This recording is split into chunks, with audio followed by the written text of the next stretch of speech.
Ay, magandang umaga po, Manong Ted at si DJ Chacha Bakanja din po. At Opo. sa lahat po ng sumasubaybay ng inyong programa po. Salamat sa Magandang umaga panahon. po. Thank you. Sec, kahapon po nagsimula na nga kayo no, dito po sa fuel subsidy. Ang inyo munang inuna ay ito pong mga bus companies na nandyan sa PITX. Ang sinasabi po, 10,000 pesos per unit. Bawat po kumpanya na meron pong franchise ang bawat bus nila. Ito po ang simula lamang. Paano po ninyo magagampanan ang buong Pilipinas po sa pagbibigay po ng ayuda sa lahat ng mga nasa transport sector? Yes po, nagsimula po tayo kahapon po no, yung fuel subsidy program po natin, Manong Ted, 2.5 billion po yun. And niliwanagin ko po, no, yung kahapon po, yung pinakita po natin, yung nakasama natin, mga Metro Manila po yun na mga bus operators, mga ilan po doon, provincial bus operators. Pero po since this is a nationwide program po, no, kahapon din po nagsimula na rin po kami mag-roll out nationwide. So ang based on my report yesterday po, no, we were able to kumbaga credit and disburse and kumbaga nakapagbigay kami sa buong bansa po ng mga 60,000 operators po ang nakinabang. At ito, we're talking about 101,000 units, thereabout. At ang na-disburse po yesterday through Land Bank ay around 460 million point 600,000, something like that po. No? So ang pamamaraan po kasi na ginawa naming Manong Ted, no, dati-rati po ang ginagawa lang po ng implementation ng fuel subsidy program is only through the ATM, yung sinasabi natin pasada fuel subsidy card, no. Ang ginawa po natin ngayon, gipag-ugnayan tayo sa Land Bank. Sabi natin sa Land Bank kasi sila nagke-credit, baka pwede nyo na rin kami bigyan ng manager's check. Pumayag po sila. Sabi namin baka pwede na rin tayo magbigay ng mga dedicated and designated personnel ng Land Bank, ng bangko na ituloy yung gagawin. Pangalawa po, nakipag-ugnayan din tayo, nakipag-partner tayo sa mga e-wallets po natin. Tulad po ng GCash, Paymaya, para at least mapapabilis po yung ating pamimigay at hindi na rin mantala yung mga drivers. No? At mahirap kasi po, napipila pa sila, so antayin na lang po nila. At meron din tayo mga bank transfer. So lahat po ng pamamaraan para mas mapabilis po, Manong Ted, ginawa po namin. At ang importante po dito, sinabi ko na rin po sa LTFRB, may convenience fee yan.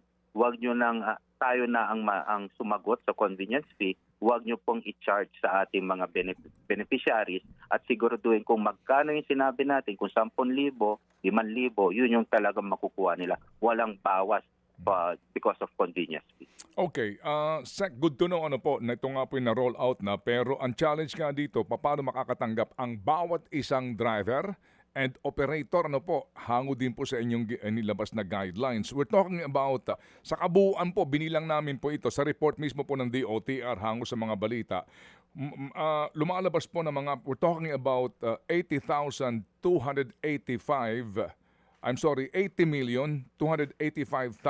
na mga operators and drivers, no? Pareho po yung bilang nito. Paano po ito? Paano po ito maaabot sa gaanong kabilis po na pamamaraan? Because may mga question pa rin po sa listahan na may mga hindi nasali at meron pong mga dapat hindi kasali. Tama po, no. So una po, no, yung ginawa po natin ngayon, since yung operators po may master list po kami, no. So madali, at least yun, may bibigay namin kaagad. Pero ang nangyari po kasi, dati-rati kasi operators lang binibigyan. Ngayon po kasama na yung drivers. So ang ginawa namin sa mga operators natin, sabi namin, ibigay nyo na sa amin kung si mga drivers ninyo. So sinosort out na po nila, may mga listahan na kami, hindi pa kompleto. So ibigay nyo rin yung kanilang account details, GCash account, yung mga wala pong kumbaga wala pong mga GCash, Paymaya, sabihin nyo sa amin so that we can allot a special day for an actual cash payout. So yun yung mga ginagawa pamamaraan ngayon, Manong Ted, no? Kailangan namin abutin talaga sila, especially yung mga sinasabi nating individual drivers and operators. Yung talagang kailangan namin talagang tutukan. Kasi yung mga organisado tulad ng mga bus companies na merong operator, meron listahan yan ng kanilang mga drivers kasi basically they are salaried employees. Yung talagang mahihirapan po kami ay yung mga sinasabi natin yung mga hindi pa nag-consolidate, no? Pero kailangan namin bigyan yan kasi may prangkisa po mga yan. Yung mga individual, mga traditional jeepney drivers na sila din mismo. So, yung mga dati-rati po may listahan kami kasi this is not the first time na ginagawa itong fuel subsidy program. Sinabihan po natin ang mga regional directors natin sa LTFRB. Alam nyo naman na yung mga drivers na hindi pa nabibigyan dati or operators o may nakaproblema. So may listahan kayo, you have to update it. So ang target namin po ngayon, Manong Ted, no? So hopefully by, I'm just giving them actually po, Manong Ted, 10 working days to 15 working days na maibigyan. Mas lalo na po dun sa mga jeepney drivers natin, no? Na talagang traditional. Yun yung talagang tututukan namin. Ganun pa man, ang kagandaan dito, kumbaga, Manong Ted, magsisimula din po kasi tayo sa DSWD ng cash relief assistance at bibigyan din yung mga jeepney drivers. So yung listahan, pinagtatrabuhan po namin through LGU, through LTFRB at saka po ng DSWD. Kasi po ang nangyari lang po kahapon based sa mga meetings po namin, may mga jeepney drivers na nawala sa listahan ng LTFRB pero meron sa LGU. So yun ang mga sinosort out namin. So ganun pa man, kung wala kayo, sabi nga namin huwag silang mangamba, in the event na wala kayo sa listahan ng LTFRB, nasa listahan naman kayo ng LGU, at tunay kayong mga super, gagawa kami ng kumbaga special payout na araw para mabigyan kayo ng actual cash. Okay, Sec, assuming po no na maging mabilis ang ating pamimigay po nito pong fuel subsidy, ang SISTI lang po kasi halimbawa tumanggap na po kahapon yung ilang mga taga Metro Manila na mga operators ng bus, no? That's 10,000 pesos. That is only equivalent to about 83 liters ng diesel ngayon for Metro Manila, Okay, 83 liters. So, isang araw lang, ubos na. Tapos po, yung ibang tatanggap ng mga traditional jeepneys, sa halaga po na 5,000 sa operator, that's only 40 liters. Isang araw lang po yun o 2 araw, 3 araw. Ano ang susunod? Kasi po, ito nga ang sinasabi nila, yung pamasahe na hinihingi. Because you can only give one time ngayon sa inyo pong pondo, and then what's next? Tama po. Ayan din po, natanong din po sa akin yan. Sabi ko nga, hindi po sapat. At ang ginawa ko pong ehemplo, yung sabi ko na lang, ito sa isang bus, no? Ang parati kasi ang point of reference namin, parati, Manong Ted, itong Cubao to Baguio. Kasi that's 246 kilometers, no? Kapag ang sabihin na natin, matipid ang bus mo, 2 kilometers per liter, yun yung average. So kapag 246 kilometer yan na one way, i-divide natin ng divided by 2, so that's 123. 123 ang konsumo mo. 123 times sabi natin 100 ang diesel ngayon. O dito, that's 12,300. Ay kulang pa yung 10,000 mo sa full tank. Malamang sa Rosario, La Union ka lang makakarating. So hindi ho sapat. Alam na po natin yan. No, ang susunod po, kaya nga sabi ko minamadali natin yung libreng sakay. Ang importante kasi sa libreng sakay, Manong Ted. At humingi na po tayo ng saro dito. At sana po maibigay na sa atin, no? At makapagsimula rin naman kami ng implementation ng libreng sakay by mga mid-April basta maibigay po sa amin yung SARO. At ang kagandaan dito sa libreng sakay, Manong Ted, is that we address also the concern of the commuters, no? And at the same time, yung chopper again and the operator kasi magbabayad dito sa gobyerno, ang gobyerno. At meron ang issue again dito is the funding in the sense that yung 1 billion po na binigay sa atin under 2026 gaan na FLR pa, ay hahatiin ko pa po yan, kukuha pa po, kumbaga hatiin ko yan kasi nakalagay sa special provision po namin sa 2026 GAA na kailangan din namin magpalibreng sakay sa mga maritime sector natin, which is a valid concern also. So sa mga pagpupulong po namin no sa ng Pangulo, ang sinabi niya naman po no, daragdagan niya po yung pondo natin. So I'm asking yung mga sectors natin, maritime at saka itong road sector natin, na i-compute nyo na kung magkano ang kailangan natin that will last for the next 4 months. Kaya magbigay tayo ng buffer. And this should be a nationwide talaga na libreng sakay. Hanapin po namin talaga yung high density na lugar, yung talaga merong sinasabi natin merong traffic, foot traffic, at talagang yun talagang alam naman dapat ng LTFRB kung saan yan. At doon yung tututukan po natin. Libreng sakay po, ano lang sir, pakiklaro lang, ang gagamitin po ng mga sasakyan, manggagaling kanino? Sino magpapagasolina? Ang mangyayari po sa libreng sakay po is a service contracting, no? Ang manggagaling po ng masasakyan, ang gagamitin is the existing public utility vehicles po natin.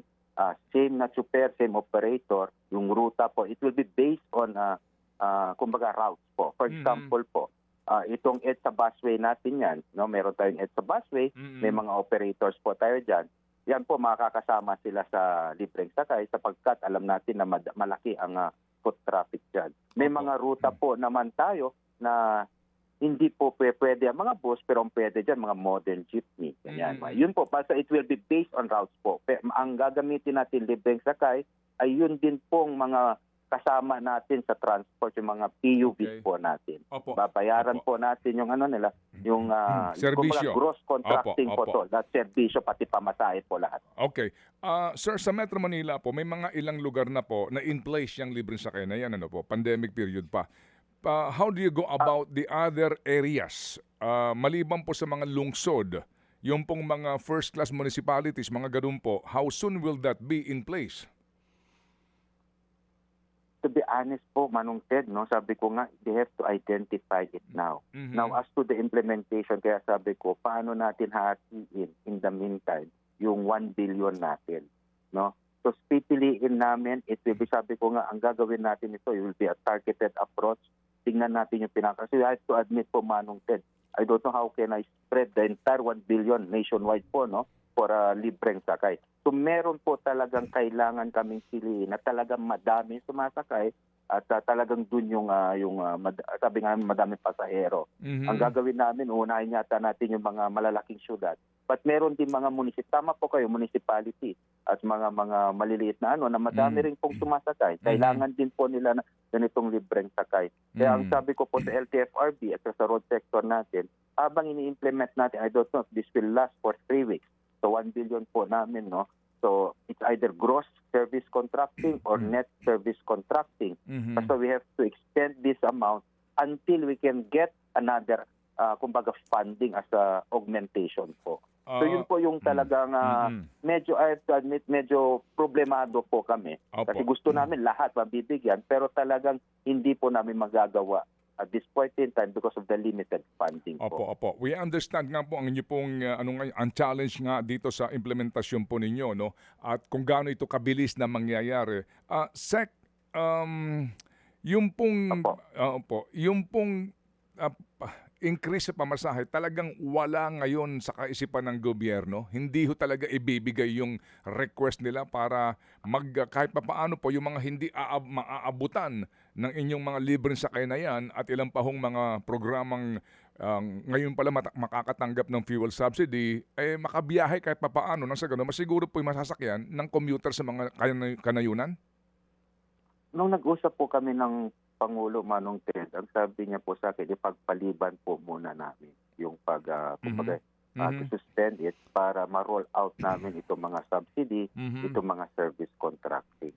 So ako naman po, naniniwala ko in the event po na talagang natapos namin itong mga ganitong programa at sa tingin ko po ulit na kailangan po ulit ako naman po ay lalapit ulit sa ating mga pangulo, sa ating economic managers at pag-usapan po namin kung kailan dapat na magtataas ang mga pamasahe based on the previous recommendation at kung nararapat na po. No? So ang sa akin po kasi nung I was trying to analyze the situation at that time, Manong Ted, ang punto de vista ko kasi po ay pang-transportasyon po, no? Kasi yun yung mandato ko. Pero ang punto de vista naman po ng ating Pangulo ay pangkalahatan. So andyan po yung inflation and everything po. So kaya nga po minamadali ko kung makikwento ko naman nung said I was given the NCA March 18. So March 19, binaba ko ka sa LTFRB. And I gave them just 2 working days para ma-implement po namin ng kahapon kaagad. So, kailangan ko talaga, sabi ko nga, we need a sense of urgency this time talaga kasi hirap na rin po ang ating mga operator at super. Opo. Sec, Mas lalo na po magsesemana sa. yes, sir. Sec, amin pong binilang ang kabuang halaga magmula sa mga pangkaraniwang jeepney all the way hanggang dito po sa mga TNVS, etc. Ang hango po ito sa laman ng balita at ang inyong mga pahayag, mga practically 2 billion ang kakailanganin for this ayuda, no? Fuel subsidy, 2 billion. Kanin nyo, meron pa kayo hinihintay na 1 billion. So more or less po, mga 3 billion ang kakailanganin po ninyo. Pero may inilalaan na pong pondo, hango din po dito sa napag-usapan kahapon sa Senado na mga 230 billion na pera para po sa krisis na ito. Ano ba ang sabi sa inyo ng taga-DBM o ng itong committee ito na binuo ng Presidente? Dito ba sa 230 billion na ito, wala kayong inaasahan na magiging share dito? At gaano kabilis na naman po ang release ng NCA dito ng DBM? Ang kapod po, nung pinag-uusapan nga naman, nung nasa Senado kami, na narinig ko nga po na may 230 billion po tayo, na yung, the government, hindi po DOTR. At nasama po dyan yung 2.5 na fuel subsidy ng existing transport ng DOTR ngayon. Pero ang sinasabi ng DBM, ito yung mga pangkalatang pondo na pwedeng gamitin. At ito ay kasama yung mga program amount already under our 2025 continuing at 2026 existing budget po. So nung tinitingnan ko po, may 2.5, may 1. So as of now, may 3B ako. Pero ako po naniniwala naman na kasi since merong mataas na AX na pondo, si Secretary Gatchalian, talaga nakikiusap ako sa kanya na yung mga para sa transport groups, maglaan siya para maalag. Kumbaga, we can take care of our transport groups po natin. So, as of now, kapag kailangan pa ng additional budget, ang sabi naman sa akin ng Pangulo, dadagdagan natin yung mga kailangan mo pang subsidiya and everything. So, it's a matter of coordinating po with DBM kasi alam ko magtatanggal sila ng mga ibang MOOE. No, I don't know if it's a part of realignment of cost reduction at makapwede po doon kuhanin yung pandagdag ng subsidiya at pagdagdag na amount para sa service contracting program po ng DOT. Opo, Sec, meron po bukas malawakang welga, no? Marami na po nagkasundo. Kahit na po yung mga tumatanggap, no, at tatanggap po ng tong mga fuel subsidy na ito, lalahok sa welga. 2 araw ito, tomorrow and Friday. Ano ho ang inyong magiging tugon doon? Ako po, personally, naiintindihan ko po yung pinagagalingan nila at isa karapatan naman po nila talaga na magwelga. No? I hope it just be a peaceful assembly po at sana hindi sila po manggulo sa kalsada, hindi po maapektuhan yung mga ibang ayaw magwelga at hindi po nila hikayatin. No? Yun po yung iniisip natin. Ngayon po, again, kapag may ganitong mga welga naman po, Manong Ted, nakahanda yung mga sasakyan po ng gobyerno para sa mga stranded na commuters po natin kung meron man. The past few rallies po, we were quite fortunate na walang na-stranded kasi nakadeploy po tayo ng mga libreng sakay. Government naman po ito, ginagamit natin ng bus ng PCG, ng MMDA, ng OP, ng PNP, PTA, and we've deployed them po in strategic areas po. Ganun pa rin po ang ating kautusan sa road sector natin na identify nyo kung ano yung maapektuhang ruta at doon po natin i-deploy. And kaya nga po pinapalakas natin yung MRT3 natin at least may masasakyan pang iba. And ang sa akin, ang pakiusap ko naman sa transport, and po patuloy yung pagkikipag-pulong natin sa mga iba't ibang transport groups na alam ko yung pinanggagalingan nila at ako naman personally sinabi ko hindi namin sila pababayaan, kaagapay nila ang gobyerno, ang Pangulo at DOT at kung ano po yung magagawa po namin na kahit papaano maibsan yung kanilang sakit at hirap ngayon, no, dahil dito ay gagawin naman po namin. So hopefully po this will, sabi nga nila, this too shall pass po, no? Pero hindi lang natin alam hanggang kailan, Manong Ted. Pero mataasa naman po sila ng DOTR po at ng gobyerno ay handa po talagang tumulong po. Opo, may tanong po si Chacha. Sec. Yes po. Sec Banoy, nagpahayag din po ang Pangulo kahapon ng possibility na baka mag-ground po yung ilang flights sa Pilipinas dahil sa kakulangan po natin ng jet fuel. Nakikipag-ugnayan na po ba ang DOTR sa mga airline company dito po sa bansa sa mga posibilidad po talaga ng pagbabawas ng flights at sa monitoring po ba kasi there are posts na lumalabas ng Cebu Pacific daw po nagbawas na ng flights?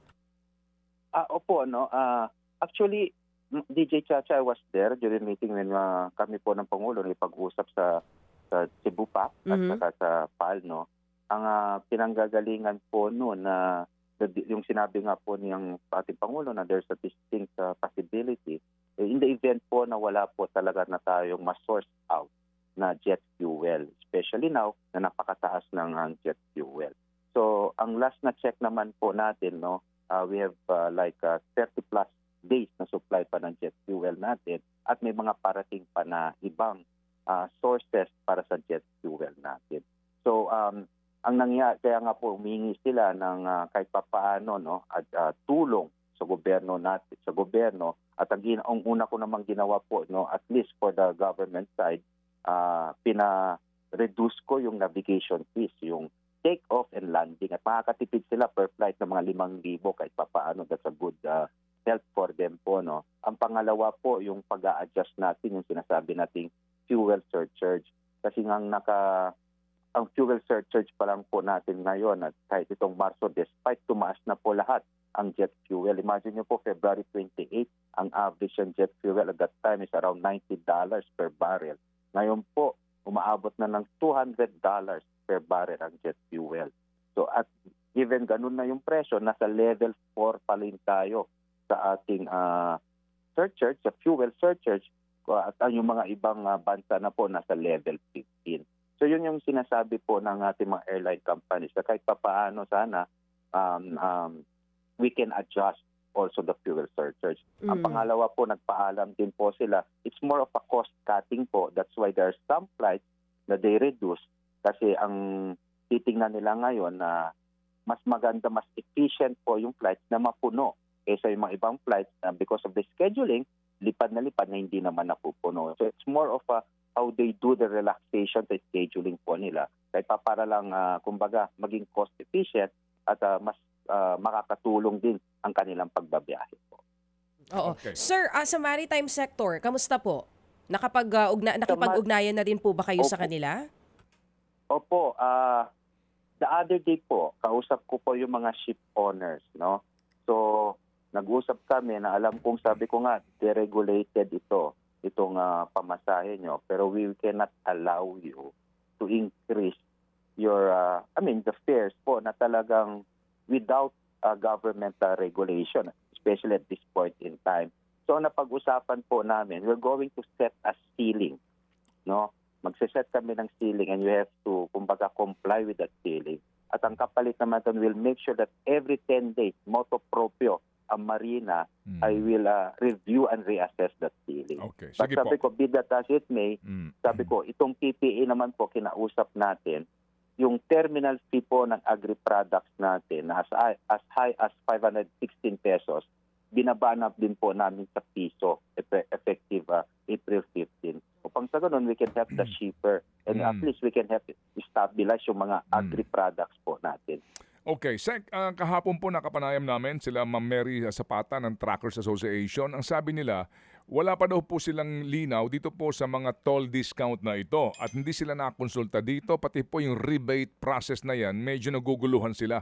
Pwede ho ba ninyong pakiklaro lang po ito, sir, please? Tama po, nagsimula na po nung Lunes yung toll discount natin. No? Ito po, it covers the PUVs sa lahat po ng classes, Class 1, Class 2, Class 3. At hindi lang po itong pampublikong sasakyan. Ang isa po sa mga pinakiusap po natin sa mga toll operators natin, kaya po kami nagpapasalamat din, isama yung delivery trucks So hindi pa po klaro yun, Sec. So Sec, hindi pa po klaro yun. Kasama na po. Okay, Kasama na po ang delivery trucks. Okay, kung pero the process of toll discount po, una dapat may RFID ka. Yes, sir. Yes, Kasi sir. yung pagdi-discount po nila is a weekly rebate sa account nila. So ang nangyari po kasi ngayon, Manong Ted, no, may mga iba tayong expressway na nagtaas ng toll. So we asked them to revert to the previous rate. So yung system, nakalagay po ngayon yung sistema ng toll natin, the rate as of now. Pero since meron silang toll discount yung mga selected na mga sasakyan, no, yung PUVs and yung mga delivery trucks, they have magre-revert sila sa old toll rate. So ang mangyayari po dyan, for example, ngayong biyahe po nila, kapag 5 araw po sila bumiyahe this week, by next week, yung RFID nila, dun po mag-a-appear yung rebate. Okay, Kumbaga, idadagdag po nila. paano niyo po masisiguro yon na tamang pagpapatupad nun? Meron ba kayong audit na gagawin dyan? Paano po yon? Yes po, usually naman po no ang TRB, basta ito po in ordinary times po no, meron kasing account ng mga kaya nga po kailangan may RFID kasi yes sir, we know. sumalat. Opo. So yan nga po, electronically nga po, kumbaga magbabalansi po, pero paano makakasiguro yung PUB operators o yung tracker na tama yung rebate sa kanya nung toll operator? Ay ano po, yung tracker mismo po, kung sa tingin niya po, no, kaya nga po sinasabi ko ordinarily po, no, kahit walang pwede magreklamo ang tracker. O kahit nung sabihin natin yung mga motorista sa TRB, ginagawa yan na, nadaya kami dito, hindi na-deduct. So ang ginagawa, since may account sila, we can easily ask the toll operator to give us yung account nila at kung ano yung mga na-deduct. So we can monitor it also po. No? So kung ganito po nangyari sa tracker natin, basta may RFID po kayo, sabihan niyo po kami. Kung sa tingin niyo itong week na to, 5 beses kang bumiyahe, hindi man lang nadagdagan supposedly yung toll fee mo the following week kasi dapat may rebate yan, dapat nadagdagan. Bigyan sa amin at ipapakuha namin yung account mo para makita po namin. Sige po. At yun nga po, salamat din po sa mga nagmamalasakit ngayon ng mga kumpanya at pumapayag dito po sa pakiusap po ng gobyerno sa mga rebates na ito. Sige po, so Sec, muli kaming tatawag kasi ito yung mga, sabi nga po, inaamin na ho naman ngayon ng gobyerno na meron po tayong energy emergency. Meron na po tayong crisis. Kaya muli kaming tatawag para makapagpaliwanag ang panig po ng gobyerno, Sec. Thank you po, Manong Ted. Thank you po, DJ Chacha. Magandang umaga po. Opo. And have a good day, sir. Salamat po na marami. Thank you. Mga kapatid, para sa iba pang mga balita at impormasyon, sundan niyo po kami sa X, Instagram, Facebook at syempre sa TikTok, True Network PH. Mag-subscribe din po kayo sa aming YouTube channel, True Network. May website din po tayo, truenetwork.ph at pwede niyo rin po kaming mapanood sa Channel 19 ng aming True FM TV. Lagi pa rin makinig sa radyo dito po sa 105.9 True FM dahil dito, laging true sa'yo, kapatid. Ito tayo sa totoo, tunay at tapat.